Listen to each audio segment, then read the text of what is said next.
touche pas à l'os, on ne touche pas à du matériel biologique, on touche plutôt au clavier.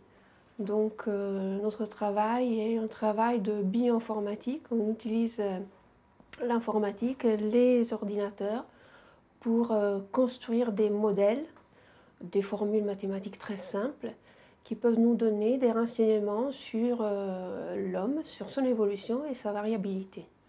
J'utilise le concept de patronyme considéré comme un gène. En réalité, le patronyme dans notre société est transmis de père en fils. De père en fils exactement comme un gène qui se trouve sur le chromosome Y. Le chromosome Y est transmis de père en fils. Donc on a fait l'hypothèse de considérer le nom de famille, le patronyme, exactement comme s'il s'agissait d'un gène. On ne pense plus au nom de famille en tant que mot, parce que le nom de famille est simplement un mot, mais on fait comme s'il s'agissait d'un gène. Donc on utilise toutes les méthodes qui ont été mises en place pour analyser la distribution des allèles d'un gène. Il y a des recherches qu'on peut faire, qu'on ne pourrait pas faire si on avait à travailler réellement avec des gènes. Tout simplement parce que quand on s'intéresse au nom de famille, on a des archives, c'est-à-dire on a des registres, et avec une information qui concerne l'ensemble de la population. Si par exemple vous prenez les registres des naissances d'une ville, à une certaine période, vous avez les naissances de toute la ville. Tous les noms sont répertoriés. Oui. Tandis que quand on fait une analyse génétique classique, on analyse un petit échantillon. Oui.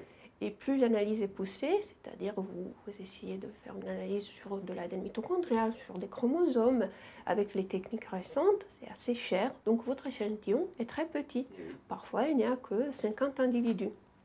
Si vous faites une analyse simplement sur un groupe sanguin, vous pouvez avoir 100 ou 200 individus, mais vous n'aurez jamais la totalité de la population, parce que c'est trop cher, c'est trop difficile.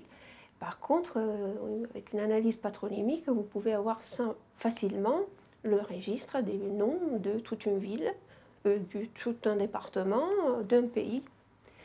Et autre chose importante, c'est que vous pouvez avoir le registre de la population actuelle, vous pouvez avoir le registre de la population d'il y a 10 ans, 100 ans, et si vous avez de la chance, vous pouvez avoir accès à des registres très anciens, donc remonter dans le temps.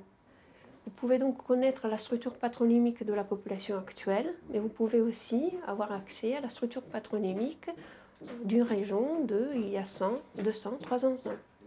Donc vous avez là une sorte de ADN fossile. Vous avez donc la possibilité de remonter le temps et d'analyser la structure patronymique du passé. Je crois que c'est dur à dire je suis généticien parce que tous les généticiens diraient non, il ne travaille pas, il fait pas de la biologie moléculaire donc c'est pas un généticien. Si je parle à un informaticien, il me dira mais tu n'es pas un informaticien parce que tu travailles sur des données, enfin tu ne développes pas, tu fais pas de la programmation pure et dure donc tu n'es pas un informaticien. Et si je parle à un biologiste, il me dira mais tu ne travailles pas sur les animaux et les végétaux donc tu n'es pas un biologiste. Donc je suis rien de tout ça, je suis un anthropologue puisque je suis en anthropologie et c'est un peu le mélange de tout ça et de nos jours on ne peut plus étudier une population sans étudier tout ce qu'il y a autour et on ne peut plus travailler sur une population ou sur du biologique sans faire tout ce qu'il y a autour. En anthropologie on est obligé de travailler sur des statistiques, on est obligé de travailler sur des ordinateurs, on est obligé de travailler sur de l'os pour ceux qui font de l'os, donc oui on est obligé d'un peu tout faire, on n'est pas un biologiste, on n'est pas un généticien, on n'est pas un informaticien, on est un anthropologue biologique.